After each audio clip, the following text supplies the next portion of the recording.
Oh iya, orang lain juga kedampak kok. Oh, teman-teman yang lain juga bisnisnya lagi turun. Pasti ada opportunity, pasti ada peluang, pasti ada kesempatan. Ya, pasti ada celah sempit yang bisa kita tembak gitu. Pasti ada jalan-jalan khusus yang bisa kita tempuh gitu. Ketika kita berpikir secara optimis.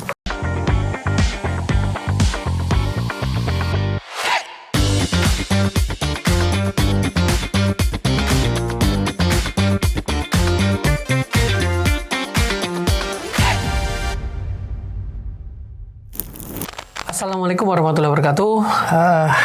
Teman-teman semuanya, aku manggilnya Mbak. Teman-teman tuh nakama ya, teman-teman aja deh ya. Di video yang kelima ini, di chapter yang kelima ini tentang nakama series ini, kita akan membahas tentang positivisme dan optimisme gitu. Jadi saya pernah mendengar atau menyimak video dari Simon Sinek, nggak salah itu waktu pandemi ya. Jadi ada orang yang berpikir positif, ada orang yang berpikir optimis. Ini ternyata dua kondisi yang berbeda. Ketika terjadi pandemi, ketika orang berpikir positif, mamanya bisnisnya lagi terdampak ya dulu waktu pandemi beberapa tahun yang lalu. Ketika orang itu berpikir positif, dia akan berpikir seperti ini. Oh, ada hikmahnya. Semuanya pasti dengan begini kita bisa lebih dekat sama keluarga. Oh, ambil positifnya. Oh, ambil ininya seperti itu.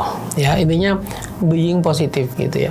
Simon Sinek di video itu kemudian menjelaskan bahwa ternyata itu bisa jadi menjadi sikap yang malah menjadi toksik gitu ya. Terlalu positif itu malah bisa menjadi toksik ya, toxicity lah atau apa istilahnya. Justru yang harus dilakukan itu kita bertransformasi ke optimisme gitu. Jadi ketika ada musibah tadi ya, pandemi atau apa, kita berpikir optimisme. Ada opportunity apa ya? Ada peluang apa ya yang bisa kita ambil di sana? Nah, ini dua mindset yang berbeda. Saya lebih memilih optimisme daripada positivisme. Karena positivisme itu di tertentu itu oke gitu ya, tapi di tertentu itu justru malah membuat kita nggak bertumbuh gitu. Pemikiran kita justru mandek, bahkan kita bisa melakukan justifikasi pembenaran akan kelemahan kita gitu. Oh iya, orang lain juga kedampak kok. Oh, teman-teman yang lain juga bisnisnya lagi turun.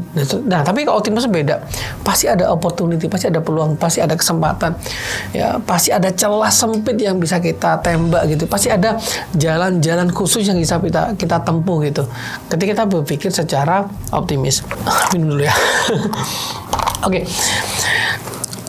Aku ingat waktu Luffy pertama kali berlayar ya, dia berlayar pakai sampan kecil, terus kemudian dia harus bertemu dengan monster dan kemudian ternyata monsternya biasa mau menyerang Luffy dan Luffy memukulnya dengan sekali pukulan. Yang dilakukan Luffy itu bukan positif atau nanti pasti bisa maksudnya